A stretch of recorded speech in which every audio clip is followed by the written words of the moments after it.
Good morning. Fusion solar technologies సమర్పిస్తున్న business breakfast షోకి స్వాగతం. గ్లోబల్ మార్కెట్స్లో ఒక చెప్పుకోదగిన రికవరీ కనిపిస్తుంది ఈ ఉదయం.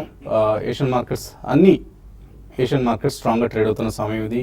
గ్లోబల్గా ఒక రిస్క్ ఆన్ మూడ్ ఇప్పుడిప్పుడే పుంజుకుంటున్న సమయం కూడా ఇది. లాస్ట్ నైట్ యూఎస్ మార్కెట్స్ స్ట్రాంగ్గా క్లోజ్ అయ్యాయి. నిన్న యూరోపియన్ మార్కెట్స్ కూడా అదే స్ట్రెంత్ కనపరిచాయి. అండ్ గ్లోబల్ డెవలప్మెంట్స్ ఏవైతే ఇప్పుడు కొనసాగుతున్నాయో వీటన్నిటి ప్రభావం వడ్డీ రేట్ల పెంపు మీద ఉంటుంది అంటూ ఫెడ్ మినిట్స్లో నిన్న వెల్లడైంది. సో వడ్డీ రేట్ల పెంపు ఇప్పట్లో ఉండబోదు అన్న అంశం స్పష్టమవుతుంది అమెరికన్ ఎకానమీకి సంబంధించి. ఇది కొంత గ్లోబల్ మార్కెట్స్లో ఒక పాజిటివ్ ట్రెండ్కి చిన్న కారణంగా చెప్పుకోవచ్చు. బట్ ప్రధాన కారణం ఆయిల్ ప్రైసెస్లో చెప్పుకోదగిన రికవరీ చూస్తున్నాం మనం. ఆల్మోస్ట్ నైమెక్స్ క్రూడ్ $31 పైన స్థిరంగా ఉంటే బ్రెంట్ క్రూడ్ $35 సమీపంలో ట్రేడ్ అవుతుంది. సో రెండు ప్రధాన ఆయిల్ ప్రైసెస్ కూడా స్ట్రాంగ్గా ఉన్నాయి. ఓపెక్ నాన్ ఓపెక్ దేశాల మధ్య సహకారం అవసరం అంటూ ఇరాన్ ఆయిల్ అవుట్పుట్ క్యాప్ ఏదైతే ప్రస్తుతం ప్రపోజల్ ఉందో దాన్ని సపోర్ట్ చేస్తున్నట్లుగా ప్రకటించింది. అయితే తన అవుట్పుట్ను ఫ్రీజ్ చేస్తానని మాత్రం చెప్పలేదు ఇరాన్. ఇది గమనించాల్సిన అంశం. ఒకవేళ ఇరాన్ తన అవుట్పుట్ను కూడా ఫ్రీజ్ చేస్తాను అని చెప్తే మాత్రం అది డెఫినెట్లీ ఇక ఆయిల్ ప్రైసెస్లో ఆల్మోస్ట్ $40 సమీపానికి వెళ్ళే అవకాశాలు కనిపిస్తున్నాయి. సో అంతా కూడా ప్రస్తుతం ఇరాన్ చేతిలో ఉందని చెప్పుకోవచ్చు. ప్రస్తుతానికి మాత్రం సౌదీ అరేబియా, రష్యా ఇటువంటి దేశాల మధ్య ఏదైతే ఒప్పందం ఉందో, అవుట్పుట్ ఫ్రీజ్ చేస్తామన్న ఒప్పందం ఏదైతే ఉందో దాన్ని సపోర్ట్ చేస్తున్నట్లుగా ఇరాన్ ప్రకటించింది. సో కొంత పాజిటివ్ ట్రెండ్ కమాడిటీస్ పరంగా చూస్తున్నాయి. ఉదయం మెటల్ ప్రైసెస్ కూడా చాలా స్ట్రాంగ్గా పెర్ఫామ్ చేస్తున్నాయి. సో ఇవాళ మన మార్కెట్స్ పాజిటివ్గా ఓపెన్ కాబోతున్నాయి. నిన్నటి షార్ట్ కవరింగ్ ర్యాలీ తర్వాత నిన్న సెకండ్ హాఫ్లో మనం చూసాం ఒక స్ట్రాంగ్ షార్ట్ కవరింగ్ ర్యాలీ. ఆ ప్రభావం ఇవాళ కూడా మార్నింగ్ గ్లోబల్ మార్కెట్స్ ప్రభావం, రిస్క్ ఆన్ మూడ్ ప్రభావం కనిపించబోతోంది. అండ్ డాలర్ కమాడిటీ ప్రైసెస్ కొంత కోలుకున్న నేపథ్యంలో, యూఎస్ ఫెడ్ మినిట్స్ వెలువడిన నేపథ్యంలో డాలర్ మాత్రం వీక్ అయింది. అండ్ హైబీటా కరెన్సీస్ ఏవైతే ఉన్నాయో, మెక్సికన్ పెసో కావచ్చు, బ్రెజిలియన్ రియల్ కావచ్చు, ఇటువంటి కరెన్సీస్ అన్నీ ఉదయం స్ట్రాంగ్గా ఉన్నాయి. డాలర్ వీక్ అయింది. అండ్ గోల్డ్ ప్రస్తుతానికి లాభాలు నిలబెట్టుకునే ప్రయత్నంలో ఉంది. ఇవన్నీ కూడా గ్లోబల్గా మనం కనిపిస్తున్న సినారియో. ఇండియన్ రూపీ కూడా నిన్న మొన్న బాగా అండర్ పెర్ఫామ్ చేయడం చూసాం. ఈ ఏడాదిలో మనం చూస్తే ఇప్పుడు దాకా ఇండియన్ రూపీ 3.5% నష్టపోయింది డాలర్తో. సో కొంత అండర్ పెర్ఫార్మెన్స్ ఇప్పుడిప్పుడు కనిపిస్తున్న నేపథ్యంలో ఇవాళ మళ్ళీ రూపాయి కూడా డాలర్తో కోలుకోబోతోంది. అండ్ ఒక పాజిటివ్ ఓపెనింగ్ కోసం మార్కెట్ సిద్ధమవుతుంది. ఇది మనకు ఈ ఉదయం కనిపిస్తున్న ప్రధానమైన ట్రెండ్. ఇవాళ మెటల్ స్టాక్స్, ఆయిల్ స్టాక్స్, ఎందుకంటే క్రూడ్ ప్రైసెస్ పెరిగాయి కాబట్టి కేన్ ఇండియా కావచ్చు లేదా ఓఎన్జీసీ కావచ్చు, ఇటువంటి స్టాక్స్ లైమ్లైట్లో ఉండే అవకాశం ఉంది. And metal stocks Vedanta, Hindalco, Tata steel ఇటువంటి స్టాక్స్లో మనం స్ట్రెంత్ చూడబోతున్నాం. అండ్ నిన్న కూడా మనం చూసాం bank of Baroda, Adani ports లాంటి స్టాక్స్ లీడ్ చేసే ర్యాలీని. సో ఇవాళ కూడా ఇటువంటి స్టాక్స్ అవుట్ పెర్ఫామ్ చేసే అవకాశం కనిపిస్తుంది. ఒక బ్రాడ్ బేస్డ్ ర్యాలీ అని చెప్పలేము, బట్ ముందుగా అయితే మనకు నిఫ్టీకి సంబంధించి ఒక 40-50 పాయింట్ల అప్టిక్ ఉండే అవకాశం కనిపిస్తుంది. ఇది సస్టైన్ అవుతుందా లేదా అన్నది మాత్రం as the day proceeds global cues ఏ విధంగా ఉంటాయి అన్న అంశం ప్రభావితం చేస్తుంది. And commodity prices, oil prices నిలదొక్కుంటాయా, ఇరాన్ నుంచి ఏమైనా స్టేట్మెంట్స్ వస్తాయా, ఈ అంశాలన్నీ గమనించాల్సిన అవసరం ఉంది. క్విక్ హీల్ టెక్నాలజీస్ ఈ మధ్య ఐపీఓకి వచ్చిన సంస్థ ఇవాళ క్విక్ హీల్ లిస్ట్ కాబోతోంది. ఎటువంటి లిస్టింగ్ ఇవాళ మార్కెట్ పరిస్థితి బెటర్గా ఉండే అవకాశం ఉంది కాబట్టి పాజిటివ్ లిస్టింగ్ బహుశా మనం చూడబోతున్నాం క్విక్ హీల్కి సంబంధించి. అలాగే ఎఫ్ఐఐ బిహేవ్ చూస్తే ఎఫ్ఐఎస్ నిన్న కూడా సెల్లింగ్ చేశారు. సో సెలాన్ ర్యాలీస్ అన్న మూడ్ని వాళ్ళు ఇంకా కొనసాగిస్తున్నారు. బట్ డొమెస్టిక్ ఇన్స్టిట్యూషనల్ ఇన్వెస్టర్స్ మాత్రం ఎప్పటికప్పుడు మార్కెట్స్ను సపోర్ట్ చేస్తున్నారు. నిన్న కూడా ఎఫ్ఐఎస్ ఆల్మోస్ట్ 560 crores వర్త్ స్టాక్స్ని క్యాష్ మార్కెట్స్లో అమ్మడం చూసాం. డొమెస్టిక్ ఇన్స్టిట్యూషనల్ ఇన్వెస్టర్స్ 384 కోట్ల రూపాయల మేరకు కొనుగోలు జరిపారు. సో ఓవరాల్గా మనం చూస్తే ఫిబ్రవరిలో ఎఫ్ఐఎస్ సెల్లింగ్, ఒక ఫిబ్రవరి 1st తర్వాత ఎఫ్ఐఎస్ ఇప్పటివరకు బయింగ్ చేసిన రోజే లేదు. సో ఎఫ్ఐఐ బిహేవియర్ అనేది ముఖ్యంగా ఇటు ఈక్విటీ మార్కెట్స్ అటు రూపాయిని కూడా వీక్ చేస్తున్న అంశం. సో ఎఫ్ఐఐ సెల్లింగ్ వల్లనే రూపీ మనకు వీక్నెస్ కొనసాగుతుంది. ఎఫ్ఐఐ సెల్లింగ్ ఆగితేనే రూపాయిలో మనం చెప్పుకోదగిన స్ట్రెంత్ చూడబోతున్నాం. అలాగే 6,500 crores వర్త్ స్టాక్స్ని లాస్ట్ ఫ్యూ డేస్లో ఎఫ్ఐఎస్ అమ్మడం చూసాం. సో కొంత ఎఫ్ఐఐ బిహేవియర్లో కూడా ఇవాళ ఏమైనా చెప్పుకోదగిన మార్పు వస్తుంది. ఎందుకంటే గ్లోబల్గా రిస్క్ ఆన్ మూడ్ వచ్చింది కాబట్టి ఇండియన్ మార్కెట్స్లో కూడా ఎఫ్ఐఐ సెల్లింగ్కి కొంత అట్లీస్ట్ ఫుల్ స్టాప్ కాకపోయినా కొంత విరామం లభించే అవకాశం మనకు కనిపిస్తుంది. ఇవి మార్కెట్స్లో కనిపిస్తున్న ట్రెండ్స్. మనకు మార్కెట్స్ పరిస్థితి గురించి మాట్లాడేందుకు అనలిస్ట్ మనతో సిద్ధంగా ఉన్నారు. సో కొంత డిస్కౌంట్ మూడ్ కనిపిస్తుంది ఈ ఉదయం. మార్కెట్స్ అట్లీస్ట్ షార్ట్ టర్మ్ కోసం సంబంధించి బాటమ్ అవుట్ అయ్యని అనుకోవచ్చా? Yeah, I think definitely అండి, ఎందుకంటే we'll be entering into almost parliament session budget and last week మనం ఏదైతే లో చూసాం, I think అది ఆ సమీపంలోకి మాత్రం ఇమ్మీడియట్లీ వెళ్ళే అవకాశం కనిపించలేదండి. ప్రాబబ్లీ లాట్ ఆఫ్ నాయిస్ మనకి ఇప్పుడు క్యాపిటల్ గెయిన్స్ కానీ ఇటువంటివి అన్నీ ఉన్నాయి కాబట్టి ప్రాబ్లీ ఈ ర్యాలీ ఎక్కడైతే 6850 ఆ దరిదాపులో మొదలైందో ఇంకొక 100 to 200 పాయింట్స్ కూడా పాజిటివ్గా ఉండే అవకాశం ఎక్కువ కనిపిస్తుందండి. ఎందుకంటే అబ్సల్యూట్లీ మ్యాసకర్డ్ స్టాక్స్లో కొద్దిగా భయం కనిపిస్తుంది. డొమెస్టిక్ ఇన్స్టిట్యూషన్స్ డెఫినెట్లీ చాలా సపోర్ట్ చేస్తున్నారు మార్కెట్ని. బట్ ఎఫ్ఐఎస్ కూడా ప్రాబబ్లీ ఇంకా నెక్స్ట్ వీక్లో కొద్దిగా వెయిట్ అండ్ వాచ్ మోడ్లో ఉండే అవకాశం ఎక్కువ కనిపిస్తుంది. ఎందుకంటే మనకి రూపీ స్టెబిలిటీ అనేది ప్రధానమైన కారణం ఈ ఎఫ్ఐఎస్ అమ్మడానికి. సో ఇవన్నీ తీసుకుంటే మీరు ఇప్పుడు మెన్షన్ చేసిన వన్ వెరీ ఇంపార్టెంట్ థింగ్ అండి, వరల్డ్ వైడ్ అని అన్ని all classes of assets are showing some positive sign. కాబట్టి ఐ థింక్ ఎక్కడైతే లాస్ట్ 1.5 monthలో అమ్మకాలు జరిపారో institutions, I think they are back to buying spree across the world. ఇక్కడే కాదు, మన యూఎస్లో కూడా 2 days స్ట్రాంగ్ పాజిటివ్ గెయిన్స్ అనేది చూసాం. అలాగే యూరోప్లో కూడా చూసాం, ఏషియాలో కూడా చూసాం. So it's across the world in all class of assets including commodities అనే చెప్పానండి. So I think this good sense will prevail in terms of positive nature అండి. ఇంకొక ఫ్యూ ట్రేడింగ్ సెషన్స్లో కూడా కొంచెం చిన్న కరెక్షన్ 1 or 2 days వచ్చినా కానీ ఐ థింక్ డెఫినెట్లీ లాస్ట్ లో ఏదైతే చూసాం అది it's still far away. After budget ఏదైనా మేజర్ నెగటివ్ రీజన్ వస్తేనే probably we may revisit that area అని చెప్పచ్చు. రకరకాల పాజిటివ్ వార్తలు, నెగిటివ్ వార్తలు కూడా మనకు ఇవాళ పేపర్స్లో కనిపిస్తున్నాయి. Doctor Reddy's labs, Just Dial రెండు కూడా బైబ్యాక్ అనౌన్స్ చేశాయి. స్క్రిప్ట్స్ రెండు కూడా నిన్న పెరగడం చూసాం. డాక్టర్ రెడ్డీస్ ల్యాబ్స్ అయితే అప్ టు 3,500 రూపీస్ వరకు కూడా బైబ్యాక్ చేస్తూ ఉంటున్నారు. బట్ బైబ్యాక్ నిర్ణయాలు అనేవి అప్పటికప్పుడు అమలయ్యే కావు. ఆ కంపెనీలో ఒకసారి బైబ్యాక్ అసలు చేయకపోవచ్చు కూడా. ఈ అంశాలన్నింటినీ షేర్ హోల్డర్స్ గమనించాలి. సో నిన్నటి లేట్ ర్యాలీ తర్వాత ఇవాళ మార్కెట్స్ పాజిటివ్గా ఓపెన్ కాబోతున్నాయి. ట్రేడర్స్ ఎట్లా ఉపయోగించుకోవాలి? సెల్ అండ్ ర్యాలీస్ అని అనాలా, లేకపోతే బై అండ్ డిక్లైన్స్ అన్న పద్ధతిలో ట్రేడింగ్ చేసుకోవాలా? అంటే ఇన్ని రోజులు మనం సెల్ అండ్ ర్యాలీస్ అని చెప్తున్నాం, ప్లస్ ఇంకోటి పొజిషన్స్ ఏమైనా ఉంటే ఎగ్జిట్ కమని కూడా చెప్తున్నాం. అయితే ఇక్కడ నుంచి ఏంటంటే నిన్నటి షార్ట్ కవరింగ్ అనేది ఇన్ని రోజులకి కొంచెం డిఫరెంట్గా ఉంది. ఎందుకంటే ప్రైస్ మూవ్మెంట్ అనేది మరి ముఖ్యంగా F&Oలో చూసుకుంటే ఒక స్టాక్లో 3 to 4 రూపీస్ జంప్ అనేది విత్ ఇన్ సెకండ్స్లో రావడం చూసాము. అంటే క్లియర్గా ఈ లెవెల్కి వచ్చినప్పుడు క్లోజర్గా అంటే 7,000కి వచ్చినప్పుడు అలా కూడా షార్ట్ కవరింగ్ అనేది ఎమర్జ్ అవుతుంది. కాబట్టి నా ఉద్దేశం ప్రకారం షార్ట్ టర్మ్కి అయితే ఇక్కడ బాటమ్ అవుట్ అయింది అనిపిస్తుంది.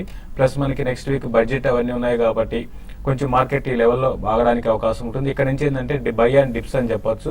నిన్న కూడా నేను ఆఫ్టర్నూన్ సెషన్లో కూడా చెప్పడం జరిగింది, మనం లాంగ్ పొజిషన్స్ తీసుకోమని, ఈవెన్ షార్ట్స్ ఎవరు ఉంటే కవర్ చేయమని చెప్పాము. అట్ ద సేమ్ టైం అట్లనే మార్కెట్స్ ఇక్కడ నుంచి 100% మనం పెరుగుతుందని కూడా చెప్పలేము. 7,200 దగ్గర నిఫ్టీకి చాలా రెసిస్టెన్స్ ఫేస్ చేసే అవకాశం ఉంది. నెక్స్ట్ ఫ్యూ డేస్లో అక్కడికి వచ్చి దానిపైన సస్టైన్ కాగలిగితే టువర్డ్స్ 7,350, 7,400 ఆ లెవెల్ వరకు బడ్జెట్ వరకు వెళ్ళే అవకాశం ఉంది. అయితే ఇక్కడ నుంచి కొన్ని స్టాక్ స్పెసిఫిక్ యాక్షన్ అనేది ఎక్కువగా మార్కెట్లో అంటే పెరగడానికి అవకాశం ఉంటుంది. అటువంటి స్టాక్స్లో లాంగ్ పొజిషన్ తీసుకోమంటాను. మరీ ముఖ్యంగా బీట్ అండ్ డౌన్ స్టాక్స్ నిన్న బాగా పెరిగాయి. ప్లస్ ఈ రోజు కూడా కొన్ని అటువంటి స్టాక్స్లో కొంచెం అప్ అండ్ రావడానికి అవకాశం ఉంటుంది. అందులో భాగంగా జైన్ ఇరిగేషన్ ఒకటి రీసెంట్గా చూసుకుంటే ఆల్మోస్ట్ 52 వీక్ లోకి వచ్చింది. దాన్ని డే ట్రేడింగ్ తర్వాత పొజిషనల్ ట్రేడర్స్ కూడా బై చేసుకోమని చెప్తాను. తర్వాత బ్యాంకింగ్, లార్జ్ క్యాప్ బ్యాంకింగ్ అయినా ఐసిఐసిఐ బ్యాంక్ ఒకటి నిన్న మనం చూసాం. నిఫ్టీ పెరిగినా కూడా బ్యాంక్ నిఫ్టీ కొంచెం చాలా వీక్ ఉందని చెప్పొచ్చు. బట్ ఈరోజు బ్యాంక్ నిఫ్టీ పెరిగే అవకాశం ఉంది. మరి ముఖ్యంగా ప్రైవేట్ బ్యాంక్స్ ఈరోజు పార్టిసిపేషన్ అనేది ఉంటుంది. ఐసిఐసిఐ బ్యాంక్ ఒకటి, తర్వాత యాక్సిస్ బ్యాంక్ను కూడా ఈరోజు ఇంట్రాడే కోసం బై చేసుకోమని చెప్తాను. ఐసిఐసిఐ బ్యాంక్ 192 పైన కానీ సస్టైన్ కాగలిగితే 196 దాకా ఇంట్రాడేలో రావచ్చు. 188 దగ్గర స్టాప్ లాస్ పెట్టుకోమంటాను. తర్వాత ఎస్ బ్యాంక్ని కూడా 720 పైన ఉంటే దాన్ని కూడా బై చేసుకోమని చెప్తాను. తర్వాత బ్యాంక్ నిఫ్టీ విషయానికి వస్తే నెక్స్ట్ ఫ్యూ డేస్లో 14,400 దగ్గర రెసిస్టెన్స్ ఉంటుంది. ఇంకొక లెవెల్ 14,600, నెక్స్ట్ బడ్జెట్ వరకు 14,600 వరకు రావడానికి అవకాశం ఉంది. తర్వాత బ్యాంక్ నిఫ్టీకి పెరిగే కొద్దీ ట్రైలింగ్ స్టాప్ లాసెస్ పెంచుకోమని చెప్తాను. క్లోజర్గా 14,000 దగ్గర స్టాప్ లాస్ పెట్టుకోమని చెప్తాను. తర్వాత నిఫ్టీకి ఈరోజు సపోర్ట్ ఇంటర్డే కంటే 7,120 దగ్గర సపోర్ట్ ఉంటుంది. రెసిస్టెన్స్ విషయానికి వస్తే 7,180 పైన కానీ సస్టైన్ కాగలిగితే 7,200 నిఫ్టీ క్రాస్ అయ్యే అవకాశం కనపడుతుంది. ఓకే అండి. సో మార్కెట్లో మనం ఎప్పటికప్పుడు చూస్తున్నాం ప్రైవేట్ సెక్టర్ బ్యాంక్స్కు మంచి ఆదరణ లభించడం, పబ్లిక్ సెక్టర్ బ్యాంక్స్ పరిస్థితి దిగజారుతూ ఉండడం మార్కెట్ పెర్ఫార్మెన్స్ పరంగా. సో సో ఇందుకు ప్రధాన కారణం ఎన్పిఏలు. కొన్ని బ్యాంకుల పరిస్థితి వాళ్ళ ఎన్పిఎస్ వాళ్ళ మార్కెట్ క్యాపిటలైజేషన్కు డబుల్ ఉన్న ఎన్పిఎస్ పరిస్థితి కనిపిస్తుంది. For instance Indian overseas bank అత్యధిక ఎన్పిఎల్ మూట కట్టుకున్న బ్యాంక్ ఇది. 14,173 కోట్ల రూపాయలు నెట్ ఎన్పిఎస్ అయితే ఇది గ్రాస్ ఎన్పిఎస్ కాదు, నెట్ ఎన్పిఎస్ 14,673 కోట్లు, మార్కెట్ క్యాప్ 4,000 కోట్లు. అంటే more than almost 4 times of market cap వాళ్ళ ఎన్పిఎస్ ఉన్నాయి. సో ఇది పరిస్థితి. బ్యాంక్స్ ఆల్మోస్ట్ నెట్వర్త్ జీరో అయిందని చెప్పుకోవచ్చు మనం. అటువంటి పరిస్థితి చాలా బ్యాంక్స్ కనిపిస్తుంది. బ్యాంక్ ఆఫ్ ఇండియా కావచ్చు, UCO Bank, Allahabad Bank, Dena Bank, United Bank of India, ఇటువంటి బ్యాంక్స్ అన్ని కూడా వాళ్ళ మార్కెట్ క్యాప్ కంటే ఎన్పిఎల్ పరిస్థితి దయనీయంగా దారుణమైన పరిస్థితిలో ఉంది. అలాగే మనం ప్రతిరోజు బడ్జెట్ విష్ ఇస్తున్నాం. నిన్నటి నుంచి ప్రారంభించింది TV5. కార్పొరేట్స్ ఏం ఆశిస్తున్నాయి, వివిధ వర్గాల ప్రజలు ఈ బడ్జెట్ నుంచి ఏం ఆశిస్తున్నారన్న అంశాన్ని మనం పరిశీలిస్తున్నాం. ఇవాల్టి budget wish my budget demand M Krishnamraju, vice president marketing, Deccan cements. ఆయన బడ్జెట్ డిమాండ్ ఏంటో చూద్దాం ఒకసారి.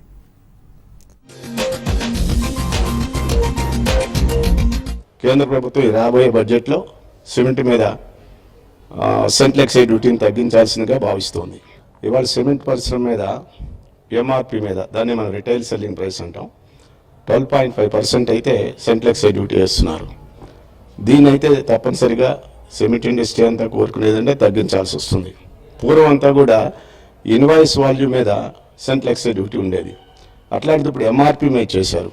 అది కూడా ఇండస్ట్రీ అంతా కూడా భావించేది ఏంటంటే అది ఇన్వాయిస్ ప్రైస్ మీద చేయాల్సి వస్తుంది. ముఖ్యంగా అదేంటంటే ఇన్వాయిస్ ప్రైస్ మీద పర్సంటేజ్ చేయాలి. 10% పెట్టగలిగితే చాలా సంతోషం. లేదంటే కనీసం ఒక 2% అయినా తగ్గించి 10.5% చేయగలిగితే సిమెంట్ పరిశ్రమ ముందుకెళ్ళగలుగుతుంది. లేకపోతే చాలా ఇబ్బందులు ఫేస్ చేయాల్సి వస్తుంది.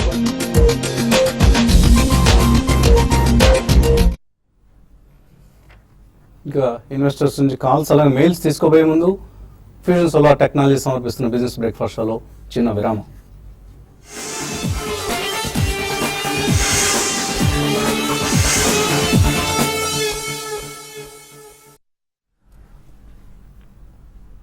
ఫ్యూజన్ సోలార్ టెక్నాలజీ సమర్పిస్తున్న బిజినెస్ బ్రేక్ఫాస్ట్ షోకి తిరిగి స్వాగతం.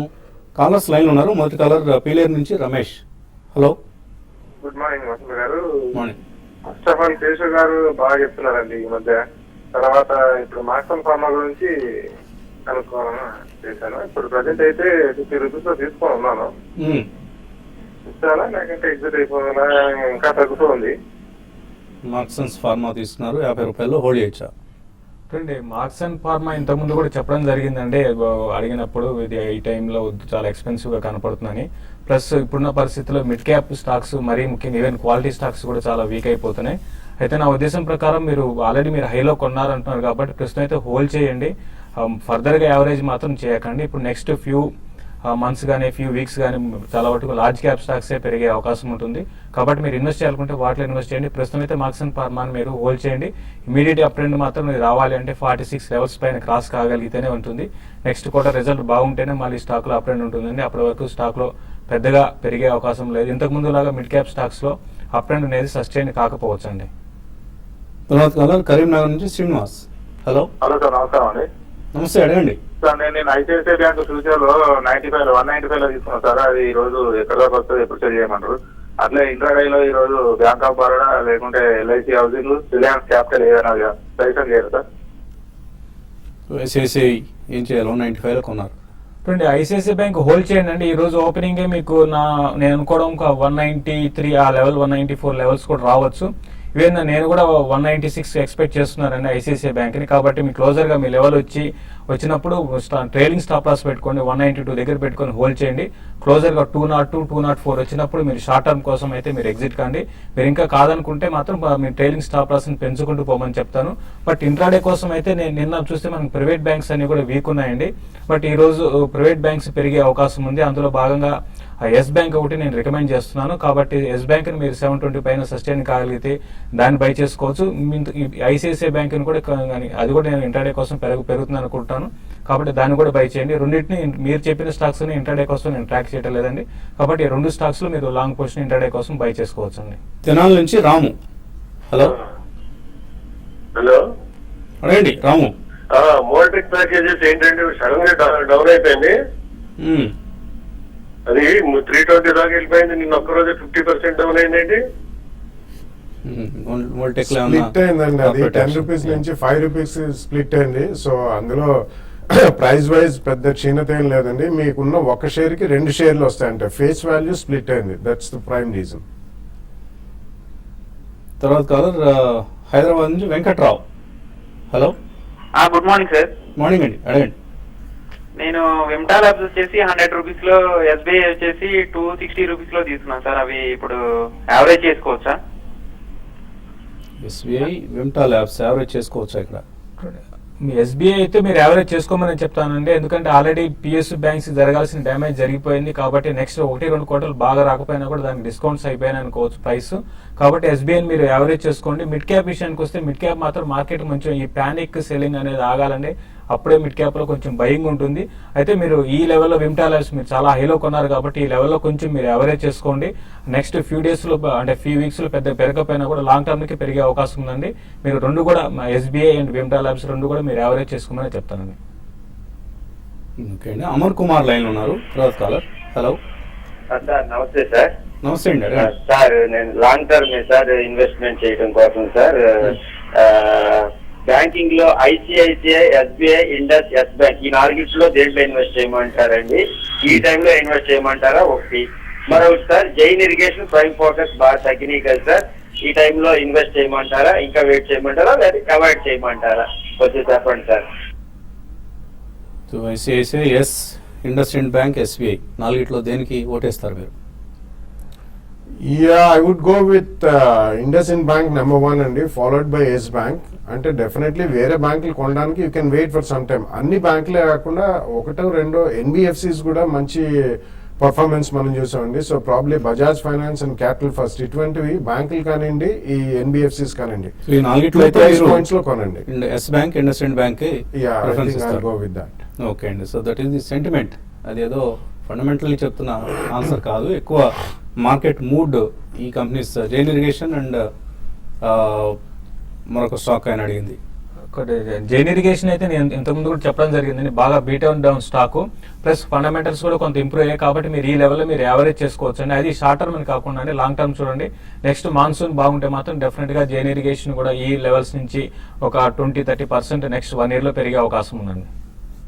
టేక్ సొల్యూషన్స్ కొనొచ్చా అని అడుగుతున్నారు పి శాస్త్రి. అలాగే ఎన్ఐటి ట్రేడింగ్ కోసం అట. ఇటువంటి టైంలో మీకు టేక్ సొల్యూషన్స్, ఎన్ఐటీలు అంటే టేక్ సొల్యూషన్ అంటే టెక్నికల్ పరంగా మిగతా మిడ్ క్యాప్ తో కంపేర్ చేస్తే స్ట్రాంగ్ ఉందని చెప్పొచ్చు అండి. మీరు కొనుక్కోవచ్చు. ప్రస్తుత పరిస్థితుల్లో 145 and 150 దాకా రావచ్చు అండి. బట్ మిడ్ క్యాప్ కన్నా లార్జ్ క్యాప్ లో మీరు ట్రేడింగ్ పరంగా పొజిషన్ తీసుకోమని చెప్తారండి. నీలకమల్ 1200లో, ఓకార్డ్ 1330లో కొన్నారు భాస్కర్ రెడ్డి. ఏం చేయాలి 2? నీల్కమల్ డెఫినెట్లీ ఉంచమని చెప్తానండి. బట్ ఓకాట్ మనకి రీసెంట్లీ ఆ యుఎస్ ఎఫ్డిఏకి వీళ్ళు ఎట్లా రిప్లైస్ ఇస్తారు, ఆ ఇష్యూ ఎప్పుడు ఎంత తొందరగా సాల్వ్ అవుతున్నారు. Probably around 700-725 I think would be the low. ఎందుకంటే వాళ్ళ రీసెర్చ్ బడ్జెట్స్ చాలా హెవీగా పెరిగాయి. సో 2 రీటైన్ చేయండి. అడిషనల్ గా కొనాలంటే మాత్రం ఈ year end results, March quarter results plus year end results వచ్చిన తర్వాత we can take a fresh call. Genus Power 44లో, సూపర్ హౌస్ 184లో ఉన్నాయి. కమల్ షార్ట్ టర్మ్ కోసం టెక్నికల్ లెవెల్స్ చెప్పమంటారు. షార్ట్ టర్మ్ కోసం అయితే టెక్నికల్ పరంగా చెప్పాలంటే కొంచెం వీకే ఉన్నాయండి. ప్రస్తుతం అయితే 2 కూడా హోల్డ్ చేయండి. లాంగ్ టర్మ్ కోసం అయితే 2 కూడా హోల్డ్ చేయమని చెప్తాను. మురళి అడుగుతున్నారు ఇండియన్ హ్యూమ్ పైప్స్ ఇన్వెస్ట్మెంట్ కోసం కొనుక్కోవచ్చా ఇక్కడ? ఇట్స్ అ స్ట్రాంగ్ కంపెనీ అండి. Fundamentally it's a strong company and infrastructure ఏ మాత్రం పుంజుకున్నా కానీ కొద్దిగా ఇండియన్ హ్యూమ్ పైప్స్ కి మంచి బెనిఫిట్ వచ్చే అవకాశం ఉంది. మీరు 2 ప్రైస్ పాయింట్స్ లో పోస్ట్ బడ్జెట్ కొనుక్కోండి. అలాగే జే శ్రీనివాస్ అడుగుతున్నారు నిఫ్టీ 7100 కాల్ తీస్తున్నారు, హోల్డ్ చేయొచ్చా, బయటికి రావచ్చా? హోల్డ్ చేయండి అంటే నిఫ్టీ 7,200 పైన సస్టైన్ కాగలిగితే ఇంకా నిఫ్టీలో షార్ట్స్ అనేది చాలా ఆల్మోస్ట్ దగ్గర 60% ఇంకా షార్ట్ పొజిషన్స్ ఉన్నాయండి. అవన్నీ కూడా కవర్ అయ్యే అవకాశం ఉంటుంది. హోల్డ్ చేయమని చెప్తానండి. గుప్తా అడుగుతున్నారు సుందరం సెలెక్ట్ మిడ్ క్యాప్ స్కీమ్లో ఇన్వెస్ట్ చేశారు, 3 years కోసం కంటిన్యూ చేయొచ్చు అని అడుగుతున్నారు. It's an average performing scheme అండి among the mid cap schemes. So maybe దీనికంటే బెటర్ పెర్ఫార్మింగ్ స్కీమ్స్కి మీరు షిఫ్ట్ కావడం మంచిది. శివ్ కౌశిక్ అడుగుతున్నారు, అమర్ రాజా బ్యాటరీస్ గ్రాన్యూల్స్ ఇండియాలో ప్రస్తుతం 10% లాస్లో ఉన్నారు, హోల్డ్ చేయొచ్చా, ఇంకా యాడ్ చేసుకోవచ్చా? యా, ప్రస్తుతం హోల్డ్ చేయండి. ఇంకా యాడ్ చేసుకోవడానికి you can wait for some more time అండి. Maybe even March quarter results రెండు మంచి కంపెనీలే, they are doing well. Currently మాత్రం యావరేజ్ చేయదు. అలాగే దివ్య యార్లగడ్డ అడుగుతున్నారు, 650 రూపాయల్లో ఎస్ బ్యాంక్ ఇన్వెస్ట్మెంట్ కోసం కొన్నారు, హోల్డ్ చేయొచ్చా? అలాగే ఫార్మాలో ఏదైనా ఒక ఫ్రంట్ లైన్ స్టాక్ అంటే రికమెండ్ చేయమంటారు? Yeah, the best I would go front line stock అంటే సన్ ఫార్మా అండి. And recently I think the worst is over for Sun Pharma అనే చెప్పాలి. ఎస్ బ్యాంక్ కూడా డెఫినెట్లీ మీరు మంచి రేట్లోనే కొన్నారు, you can hold it. Sun ఫార్మాకి సంబంధించి ఇవాళ వార్త కూడా వచ్చింది, కోల్ ఇండియా ఓఎన్జీసీని ఓవర్టేక్ చేసి ఇప్పుడు 6th లార్జెస్ట్ నిఫ్టీ కంపెనీ అయింది. TCS, Reliance Industries, Infosys, HDFC bank, ITC తర్వాత 6th లార్జెస్ట్ నిఫ్టీ కంపెనీ అయింది. సో బాలాగారు చెప్పినట్లుగా worst is over for Sun Pharma. Maybe ఇక్కడ నుంచి కొద్దిగా అక్యుములేట్ చేసుకోవటం స్టార్ట్ చేయొచ్చు. ఇది ఇవాళ బిజినెస్ బ్రేక్ఫాస్ట్. మధ్యాహ్నం స్మార్ట్ ఇన్వెస్టర్లో మళ్ళీ కలుద్దాం.